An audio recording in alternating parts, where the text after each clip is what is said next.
Hey guys, it's Robin here again.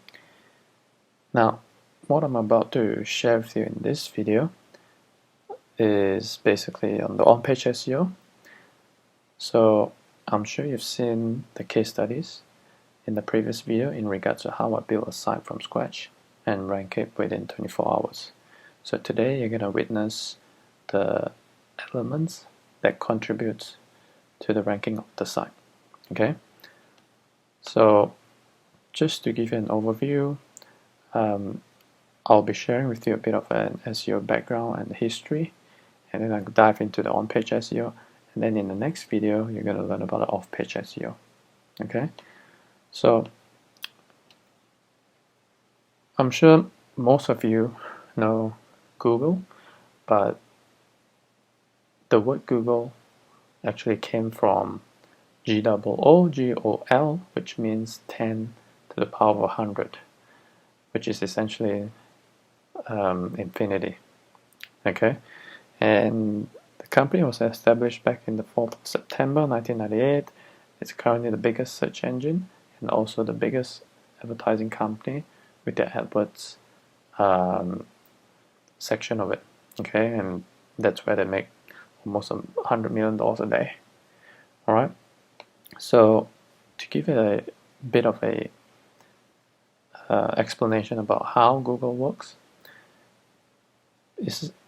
Google is essentially the biggest search engine on the planet, and it's actually a humongous index database of millions and billions of websites all around the world. Okay, now they've got these spiders and bots that goes out to millions and billions of sites on a daily basis, and then they scrape the information and store it within their database. Okay, and within the database they have got their own algorithm, which is like a set of criteria which they use to rank each website to determine who should be on the first page and who shouldn't be. Okay, it's as simple as that. So while it looks simple on the end user point of view, because as simple as typing in a search into the query box, and then within a split second you get the results. And to be honest, it's quite amazing how it works and how it has evolved over the years, what you can get within split seconds. Okay, so, and it all comes down to relevancy. So what is SEO then, you might ask? Now, remember how I talk about organic listing? This is what I meant, the organic listing. Now notice how Google has recently changed the AdWords. They removed the yellow background and they just put an ad here. They're actually doing their own split testing. So now I'm not sure about you, but when I do any searches on Google, I normally just click on this ad. Okay, probably about 80% of people in the world does that as well. However, AdWords, there are still people clicking on AdWords, and that's where they make money. Okay, so when you talk about SEO, it's all about authority and relevancy. And remember how I talk about algorithm, the criteria? That's kind of like their secret sauce. That's where they do not disclose what the criteria is. There's always myth and rumors out there that says you can't do this, you can't do that, but it all comes down to your own research and development and testing and experiment. Alright, so what the general rule of thumb is in the marketplace is that 20% of the algorithm or the criteria consists of on-page SEO, which is what you can control on your website. So and the other 80% is on the off-page SEO, which I'll talk a bit more later on. That is basically backlinks to your website. Now, you might be wondering, does that mean that if your website is new, you can't have authority, or it'll take years and years to become the authority figure in your niche? The answer is no, as long as you know how to do it correctly. Just keeping in mind that you need to provide relevant information to your user to maintain your ranking. All right.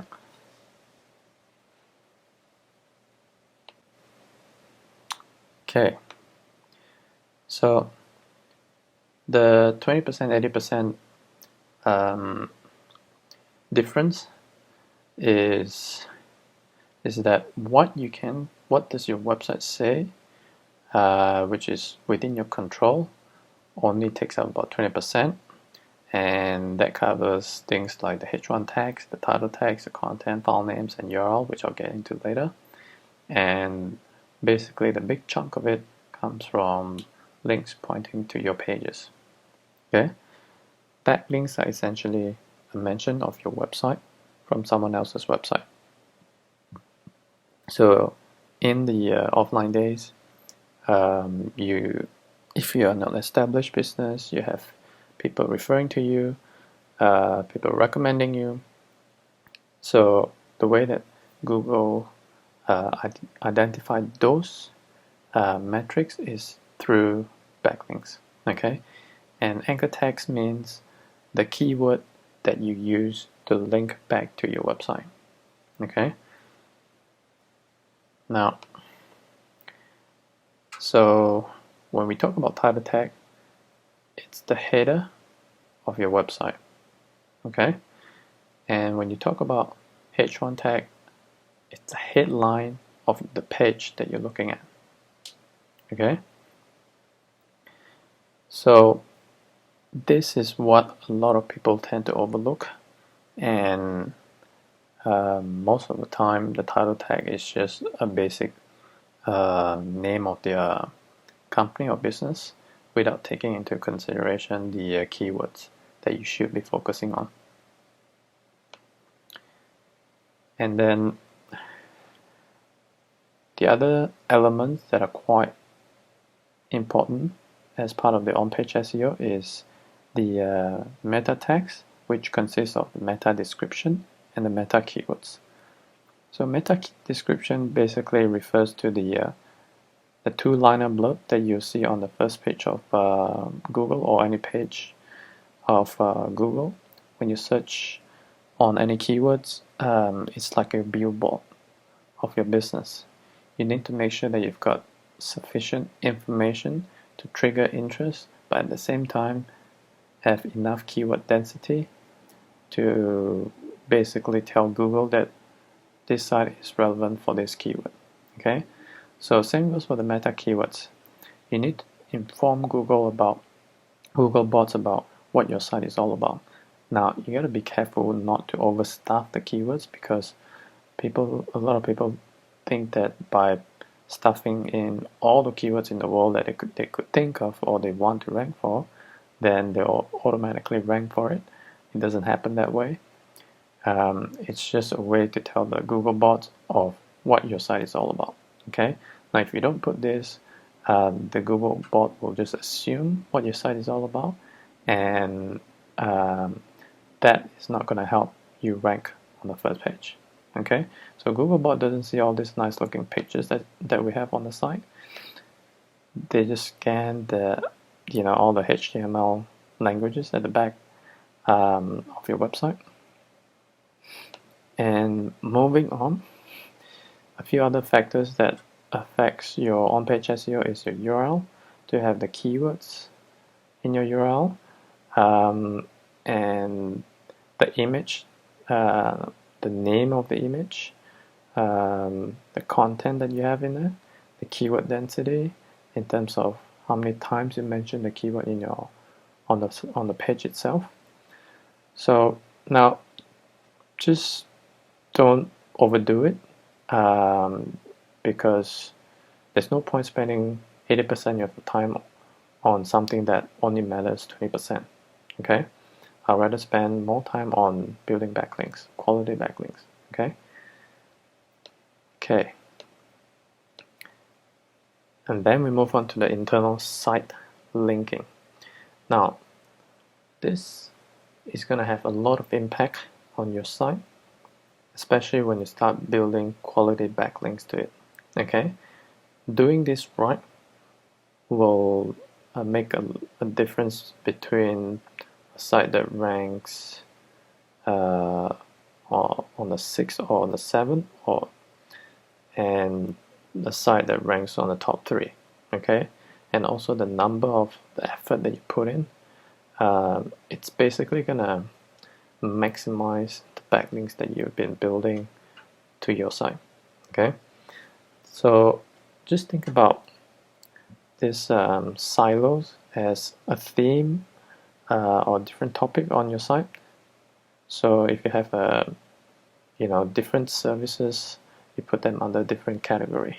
Okay, so say for example you're in the plastic surgery niche, you have breast implants, you have rhinoplasty, so on and so forth. Okay, and then you gotta have a longer tail keywords down at the bottom of this category. Those are the sites, those are the pages that you want to rank for each particular keywords separately as well. Now don't worry too much about this as well, I'll get more into it. Just keeping in mind that not having two-way link is very important, because the juices of the backlink is going to flow through and eventually goes back to the home page. So you just need to worry about sending links to the first category page of the silo, and then you'll just have an impact on all this, and then the link juice will flow back to the home page. So a lot of people make the same mistakes of sending tons and tons of links to the home page and then expect that all the pages within will rank on its own. It's not going to happen. Okay, so in a nutshell, you need authority and relevancy to get rankings. It's not about quantity. Okay, and just some stats to show why organic listing is important. It basically covers 85% of all internet searches on Google, and yeah, like I said, about 80%, well, the stat shows around 94% of Google searches clicking on organic search results. And being on the top 5, it's crucial because first results gets 42% and then second results just gets half of it, and it goes down. As you go down further, you get less and less exposure and clicks. Okay, so it's very important for you to stay on the top 3 or top listing on the first page of Google. Okay, so until then, I'll see you on the next video.